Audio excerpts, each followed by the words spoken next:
Hi guys! Good morning!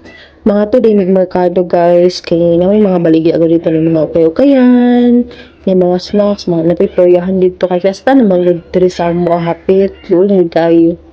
Then naguban ni sa akong mama, si mommy, Julia, si daddy, dayon, ako anak sa akong tagagal dayon sa Brasil. So na guys, nabot na ni na diba ni mga kaukayan. Sinungukay mi guys. Perito ni daddy.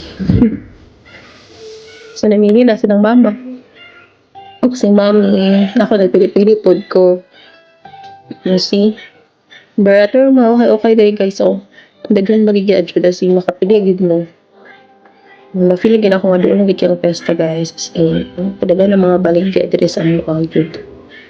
So, nalingaw silang mamagpili-pili. Nasidos yung snack na siya. Mara guys, nakapalit na yun, no? Okay, thank you, Daddy, sa ka-treat. And then, si Daddy, nagkuha na po siya na pwede siya snack doon. So, mga ito, nang snack na mi, guys. Para, thank you, Daddy, sa libre na snack. Nabusog dyan pa na, guys. Nakabusog ng corn dog. Corn dog, di among gipalit na snack. And then, si Daddy po, kay nahibrihang gisnak. Kay kung ano niya, hala, ito iyaha.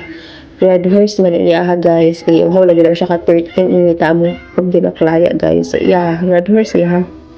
Hindi siya sa kilala ng mga pinagaling siya red horse. Kami na, kami kamo, So, mauto. Hindi nga po ba ako pang-kay. Thank you so much, Daddy, sa patrit. Bye!